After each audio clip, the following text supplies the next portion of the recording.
Hi, and welcome to my overview of my 4.3 final render and bonus lighting. So this is my first time using Maya and feeling, I guess, confident about it.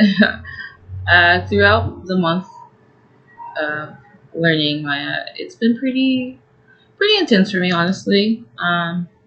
There was a lot of stuff I didn't understand at first, of course, as anyone who's a new student, but I'm pretty satisfied what I've done so far and what I've learned and how well I've been keeping up.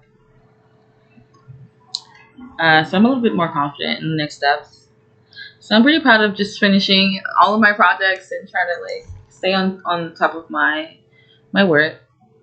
But yeah, let me go over my first photo here. So yeah, I did look at my critique. I did listen to my critique, and there was a lot of stuff I noticed that I left out over here. Like, I meant to cut that out. There's something that wasn't as attentive to, like my lighting. I really was trying to go for like that, like a certain witchy or like magical ambiance, like I don't know, something overhead that's going on. But I wasn't able to really get the lighting right the first time around because I was so frustrated with my technical issues, and I felt like I was running out of time, which I almost did. So I was like, okay, well, since I'm going to go over this project again, let me try my best to convey the idea that I'm going for. Um, so yeah, this was what I was able to come up with. I took it to the other side, I switched to the right side. I did add more lighting here. I did take that green light and I put it over here. And I no right here I added a little light here because I'm still trying to give it like that fairy, I don't know, look. Like there's something going on around her, and something she's focused on overhead is not just the moon, I guess. Like just to give it kind of a magical feel. There's a green line over here too. So maybe like I don't know, she's like in a castle or her fairy godmother is coming down from or there's something conjuring up or something like that. I was trying to give it some kind of idea. And then like before I noticed I did have a lot going on. I just wanted to pull in on the character. And give her more of her interesting look. Not she it was fully colored in, and the house is warm light to use to give it more of a homey appeal. It's like someone lived there. But I really did enjoy learning about the cameras and how they worked and the lighting and basically just how to maneuver around Maya as well. I'm still learning that part. It's a little bit clunky for me, just a little bit. But I am definitely learning how it works, the outliner, the viewport, and then orthographic camera, different lights. Um,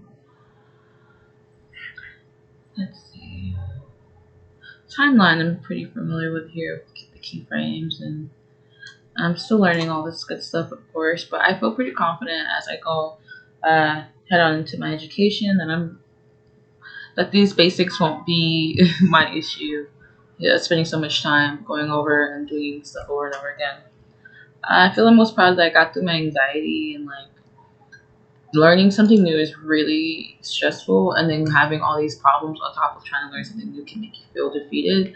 But I'm really glad that I got through the process of just learning the basics and like didn't let the BS of technology make me feel like I couldn't understand it because I totally understand it. But it was just because this is my first time using animation. It's very intimidating to look at. I just felt I had to really break things down and I don't know, find my way of doing things. But with the way that it was taught, I feel confident that I would be able to refer to it again if I had to. But the way it was taught, it was very simplified, so that way I could just kind of just go with the flow as things came. I'm hoping in future classes that this becomes more of a strong suit for me because I do want to be more of a technical artist as well, like someone who's able to work with Maya and also do development and also render and da da da. I want to be able to do those things. So I'm really hoping that Maya becomes my strong suit. I'm really hoping that these technical programs are something I excel at as I continue in the program. Um, I think what was challenging most was just, I guess, because it's a lot of time. Like I would spend literally hours. Like I would spend maybe 12 hours, 14 hours, just fixing one thing. That I guess I would just get lost in doing other stuff that I get it made it a little harder for me to keep up with other things. But as I continue going and develop my schedule and stuff like that, I feel like that won't be an issue. But yeah, I feel like the teacher is pretty helpful. You're pretty helpful, and thank you for taking the time out to help me fix any of my issues. But thank you. Hopefully, this was a clear cut understanding of me understanding Maya. Thank you.